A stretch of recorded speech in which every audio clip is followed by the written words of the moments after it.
Pronto, eu voltei, né? Eu dizia, como exemplo, né, das disputas políticas em torno do conceito de democracia, do discurso de posse do Castelo Branco, de 64. Né? E mais recentemente também, não é? Quer dizer, nas batalhas recentes, não é? Nas batalhas políticas recentes, discursivas, não é?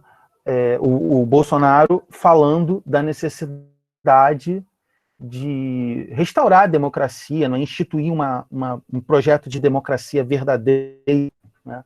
E aí trazendo a questão da maioria, né? O governo para a maioria, que é no fundo, é uma das distorções do conceito de democracia que a gente pode observar, né? Porque ele é justamente a convivência com a diferença, a oração das minorias é uma das consideradas virtudes, não é? Da democracia representativa.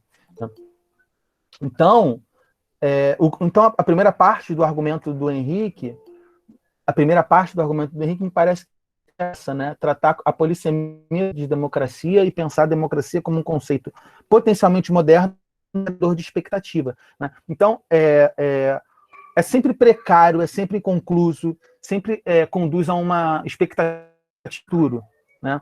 E aí um outro exemplo sobre isso, que eu gosto sempre de lembrar, aliás, se vocês quiserem ler o meu texto, o texto que eu publiquei sobre as jornadas de junho de 2013, na revista Maracanã, né? Marina, se você puder, anota aí, porque depois eu coloco o link lá para o pessoal.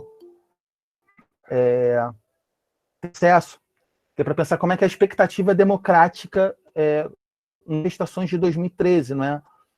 Obrigado. Porque aí ajuda a gente a pensar o seguinte, né? Já existia uma certa estabilidade política, econômica, em 2013, né? E o que fez as pessoas irem às ruas em 2013, né? E uma das minhas hipóteses vai muito de encontro ao que o Henrique está propondo aqui, né? Que a democracia é um conceito inconcluso que gera expectativa de futuro. Então, mesmo que em 2013 uma estabilidade econômica e política, né, isso não fez as pessoas ficarem em casa diante daquilo que elas consideravam problemáticas, né, como o acesso direito à cidade, né, com a questão do transporte na primeira fase, né, das manifestações de junho de 2013, né, o fato de que os grandes investimentos na Copa do Mundo, nas Olimpíadas, né, fez as pessoas falarem, né, fazendo aquela crítica do padrão FIFA, entende? Né? A democracia é sempre inacabada, sempre apta para o futuro, e ela é sempre passível de aperfeiçoamento no futuro. Né? No caso brasileiro, que é outro ponto que o Henrique também trata, um pouco da história desse conceito de democracia, do conceito moderno de democracia, né, a gente está lidando com um regime que é formalmente instituído em 88, com a Constituição de 88, e ele é resultado, esse modelo de um acúmulo desde 74, né? A gente 74 ou 79 aí, né? Desde o projeto de abertura por parte dos militares, né? Pontua, né, o Henrique, naquele início da década de 80, com a formação do centrão político mesmo, né? E o Henrique dialoga com o Marcos Nobre, né? Para pensar a categoria do PMDBismo ali, que se formou em torno do contexto imediatamente anterior à Constituição de 88, uma proposta também restauradora, né, porque a gente está falando muito de restauração democrática hoje, né, mas foi isso que orientou a Constituição de 88, se a gente pensar bem, né, de retomar aquilo que tinha sido perdido em 64. Mas, ao mesmo tempo, produzindo uma transformação que não fosse uma transformação radical. Porque o conceito de democracia ele é perigoso, né? Digamos, do ponto de vista das elites, né? Ele é perigoso. Porque ele pode pensar em poder popular, em um poder popular que envolva um enfrentamento da desigualdade, enfrentamento direto da pobreza, da desigualdade. Quer dizer, então, esse centrão político, né, E aí, o movimento das diretas já, né? A eleição indireta em 1985, o veto, né? A Constituinte exclusiva em 87, né? E o próprio arranjo institucional de 88 é resultado desse modelo conciliador, que é um conciliador não só da relação entre capital e trabalho, porque fala em direitos sociais, mas fala em função a propriedade privada como cláusula pétrea da Constituição, praticamente determina que o regime brasileiro é o capitalista. Né? Para a Constituição de 88, ela produzir essa combinação, não é? Fala de um Estado de direitos sociais, mas também fala de uma necessidade quer dizer, uma autorização e necessidade do modelo capitalista, na concertação capitalista, né? Seria uma democracia social, um capitalismo social, né? Mas, ao mesmo tempo, um outro tipo de combinação também, né? Que é a combinação de valores democráticos, instituições democráticas, né? Como partido, congresso, eleições, os próprios valores constitucionais, mas que são ainda abrigar o ranço autoritário, o entulho autoritário. Né? Então, a Constituição de 88, que gerou essa concepção de democracia atual, e aí o Rodrigo está lembrando do presidencialismo de coalizão, né, do livro do Sérgio Abranches. Quer dizer, então ela busca esse arranjo entre capital e trabalho e o arranjo entre valores democráticos e a incorporação de um entulho autoritário. Eu vou pedir para a Marina também ajudar para a gente postar o texto do Paulo Eduardo Arantes, do livro O que Resta da Ditadura, um texto chamado 1964, o ano que não terminou. É um texto fantástico, né? Que eu acho que é um bom diálogo também com aquilo que o Henrique está propondo, né? Porque são essas permanências que a Constituição de 88 e o próprio modelo democrático de 88 incorporou. Autoritário que gerou, por exemplo, as polícias militares. Manutenção da segurança pública por parte de uma instituição militar. Então, o caso brasileiro, ele é um caso marcado, portanto, por esse sentido liberal de democracia, como se o retorno de um fio perdido com a suspensão da Constituição de 46, um ponto. O segundo ponto é a conciliação entre capital e trabalho, direitos civis, políticos e sociais, né? No concerto do funcionamento do capitalismo, né? Com a atuação desse grupo moderado em torno do PMDB, aquele que superar a ditadura militar, não. Sim, superar a ditadura militar, não. Evitar maiores mudanças, né? Atuar se evitasse maiores mudanças a partir do conceito de democracia que era gerado. Então, um exemplo muito marcante nesse sentido, na década de 80, era a atuação do PT, né, do Partido dos Trabalhadores, que tentava trazer para o conceito de democracia ali, né? Que democracia queremos, né? Democracia do voto, a gente quer a democracia da distribuição da riqueza, não é da reforma agrária, né? A campanha de 89 é muito marcada por isso, né? Porque não é só a democracia da nova concertação, né? A democracia que rompia também. E aí rompia com o capitalismo e rompia com a ditadura. E foram duas coisas que a Constituição de 88 não rompeu. Então, produziu um sentido de democracia errática. Esse termo é bonito, né, professor Henrique? Ele vai falar para a gente daqui a pouco, né? É uma democracia errática que ela mesma produz no seu circunstância da sua crise. Foi um ponto que eu pensei muito relendo o seu texto, Henrique. Né? Daqui a pouco você... Né? Porque, de um lado, ela aponta para uma expectativa de futuro, porque ela nunca vai se realizar, mas, por outro lado, ela incorpora a experiência do passado. Ela incorpora a experiência do passado autoritário. Ela possibilita, esse regime democrático de 88, possibilita a coexistência de valores antidemocráticos nele mesmo.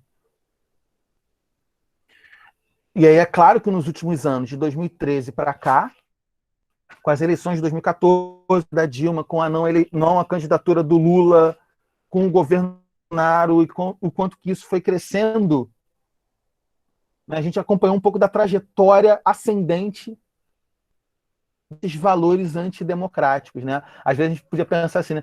Em vez de ele escrever sobre a história da democracia no Brasil, a história da antidemocracia no Brasil, quanto que ela vai crescendo, né? Quanto que ela vai evoluindo, que é mais ou menos o que vem acontecendo nos últimos anos, né? Digamos assim, né? O problema já foi o Aécio, o Temer e agora é o Bolsonaro. Parece que vai piorando, né? De um ponto de vista democrático, eu estou falando, né? Quer dizer, o problema era o Aécio em 2014, quando ele não aceita o resultado da eleição de 2014, se torna o problema do Temer, que promove uma conspiração para a derrubada da presidente eleita, e agora um presidente da República com valores antidemocráticos, que governa na concertação, nesse arranjo, mas é o principal exaltador dos valores antidemocráticos, o Escola Sem Partido, que veta a voz dos professores nas escolas, né?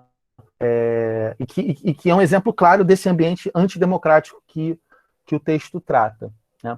Então, é essa experiência errada, que tem uma história, e aí o texto do Henrique ajuda a gente nessa história, que promove esse ambiente de crise, né? Que não é só uma crise formal da democracia do pacto constitucional, mas é uma crise que também envolve os afetos políticos, né? Eu acho isso bonito, né, Henrique? Afetos políticos. Tá lendo bastante aquele menino lá da USP, né? O Vladimir Safatria. Na minha opinião, o Henrique Gaio melhora vários pontos do Vladimir Safatria, mas se vocês quiserem ler, não é o debate sobre os afetos políticos e tal, o sentido dos afetos, né? Depois eu sou ruim de lembrar o nome dos livros às vezes, né? Então, o presente, que é o presente em crise, e aí não é porque ele está aqui, não, mas eu acho esse argumento genial, né? Essa errática democracia que inclui fragmentos distorcidos, fragmentos de passados distorcidos que se ancoram em duas narrativas, né? Henrique Gaio e Chico Buarque. Medo e nostalgia. Medo e nostalgia. É isso que esse discurso de crise tem nos massacrado, né?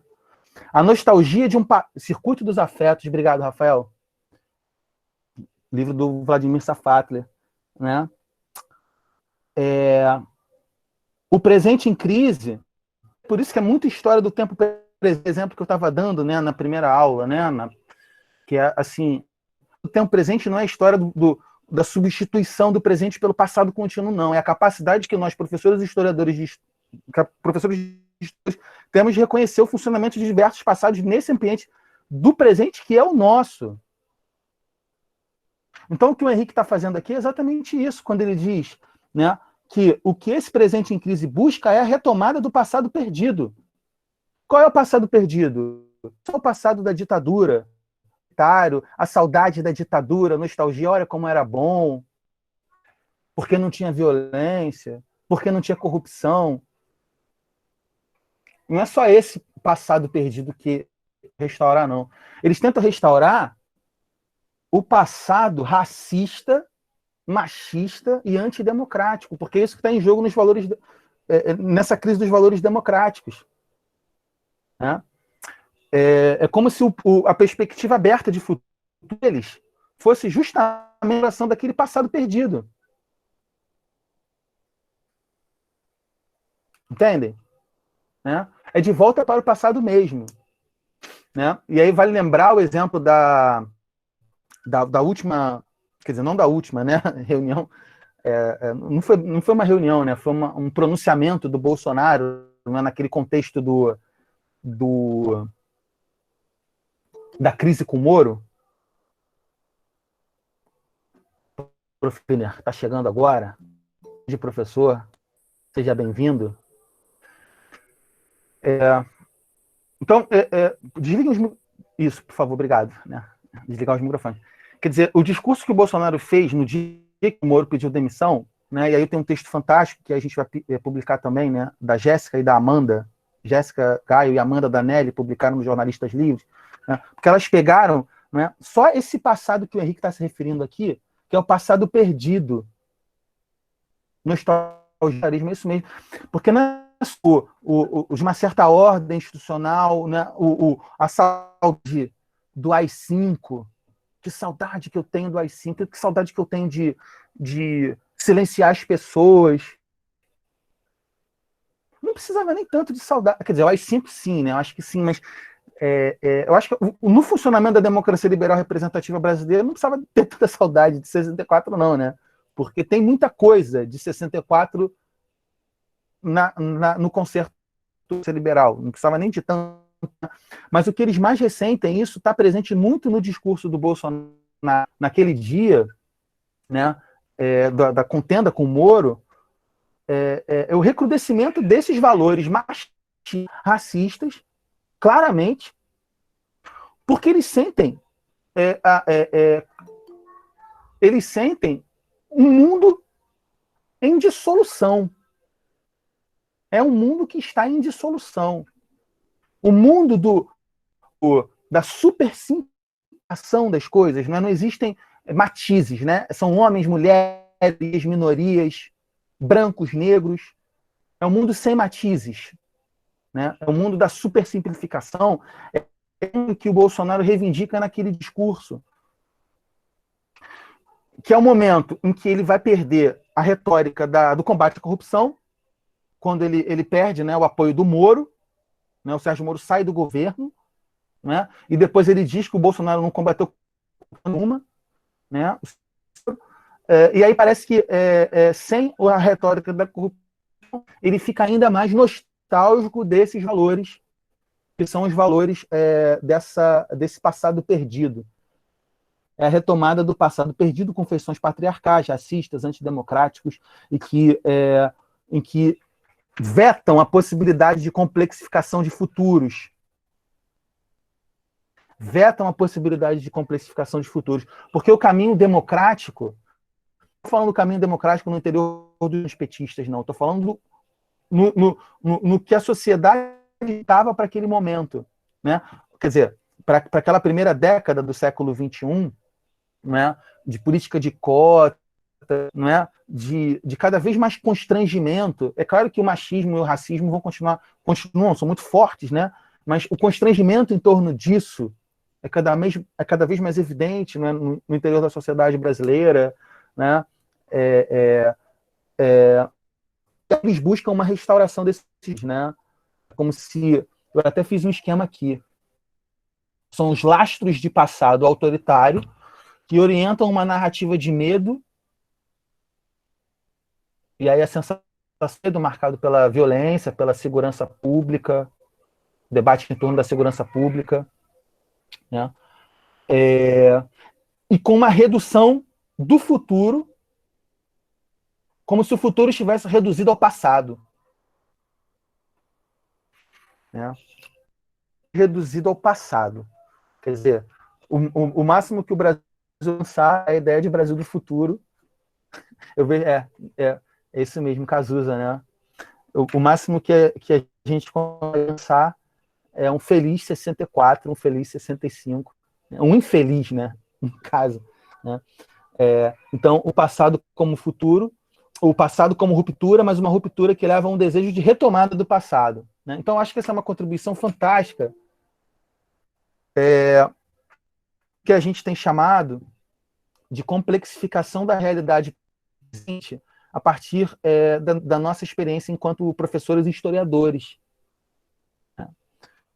É a própria experiência, né, do funcionamento entre o jogo passado, presente e futuro que está em jogo no argumento do Henrique aqui. Né? Porque é o confronto nostálgico em face do medo e uma percepção de democracia que privatiza a experiência de felicidade. Então, o público é sempre reduzido a uma dimensão individual. Então, o debate sobre a corrupção é totalmente isso, né? Totalmente ancorado nisso, né? Totalmente a percepção de que o Estado tem que ser igual a ele indivíduo. Né? Ele se sente roubado duas vezes, né? Essa mentalidade, né? Que é o roubo porque o Estado já rouba por meio da cobrança justa de impostos, nessa percepção, né? Então eles negam a possibilidade tributiva do Estado, né? Mas rouba individualmente por meio da corrupção, enfim, que é praticada na política, né? Por outro lado, o chamado lado progressista, né, como a gente já antecipava na aula passada, ele pensa o futuro com possibilidade de restauração da legalidade e da universalidade de direitos, né? Então a gente tem essa agenda aí também, do ponto de vista dos progressistas, que parece ser os principais defensores da democracia liberal, né? Esses valores, né, republicanos, valores de cidadania, valores de direitos humanos, né? E aí eu até tenho vontade de falar isso com o Henrique, né? Se também os progressistas também não querem voltar à década de 50, né? Que é justamente, né, no momento de exaltação de declaração universal desses valores, né? É como se todo mundo tivesse que voltar um pouco a esse momento, né? Então é a redução da política enquanto lugar de conhecimento da diferença, né? É a redução da política como espaço da manifestação individual, né, daquilo que a gente pode imaginar como uma radicalização dessa percepção capitalista do estar no mundo, né? Que é a sociedade enquanto coleção de indivíduos que não conformam uma comunidade. É um pouco disso que o Escola Sem Partido trata, né? O partido ele quer que a família... Aliás, isso vai cair agora com o contexto da pandemia, né? Uma das pouquíssimas coisas boas que a pandemia tem que o homeschooling já mostrou que não tem jeito, né? O homeschooling para os pais, para os professores, né? Porque a primeira percepção de que o homeschooling não, eu tenho o direito de educar o meu filho, né? É bem isso dessa perspectiva reduzida indivíduo de republicana, no fundo, né? Não é nem anticapitalista só, né? Antirrepublicana. Entende que a escola é o espaço de confronto da diferença e eu não quero essa diferença para o meu filho, eu quero ensinar para ele. Só que agora ele está ensinando para ele aprenda, né? Sei lá, essa mentalidade aí, né? Essa figura que a gente está destacando aqui, né? Então, ela reduz a política enquanto espaço meramente individual, de enquadramento individual de anseios, né? E aí de escola não tem nada, né? Porque, vejam, eles nunca imaginam, é tão individual nesse sentido, defensor de escola sem partido, que ele não imagina o papel que a escola cumpre na distribuição da merenda, né? Na diminuição do trabalho infantil, não é nem erradicação, na diminuição do trabalho infantil, em localidades, né, em que não existe a valorização tão grande da escola, né? E aí a criança é jogada para trabalhar junto com os pais, às vezes forçada, né? Enfim, não consegue ter essa dimensão larga, né, do problema, porque em boas partes, né, do país é o espaço de segurança alimentar, de prática esportiva, que é tudo isso que as crianças estão sentindo falta agora, né, no contexto da pandemia, né? Mas esse enquadramento individual, ele é bem sintomático nisso, né? Porque o programa do Escola Sem Partido é todo ancorado nesse enquadramento individual. É o meu filho que estuda na escola privada, que está lendo o livro didático doutrinado, né, o livro didático que é doutrinado.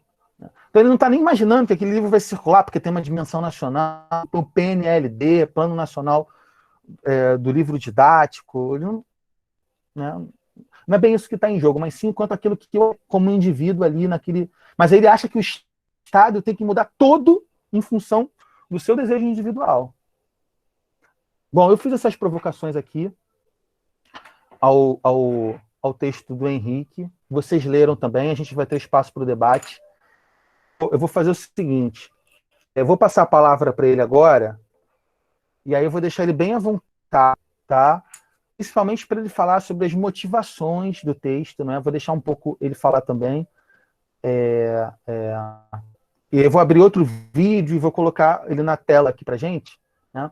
Para que ele possa nos responder sobre as principais motivações que levaram ele a pensar o texto e, sobretudo, como é que ele enxerga o texto dele nesse contexto super contemporâneo que é o nosso, né? A aceleração da crise, mesmo anterior à pandemia, e agora anterior da pandemia. Tá, gente? Eu vou parar aqui, porque isso vai facilitar a vida de quem for assistir depois, né, no Facebook, no YouTube, tá bom? Mas eu não eu vou só interromper aqui.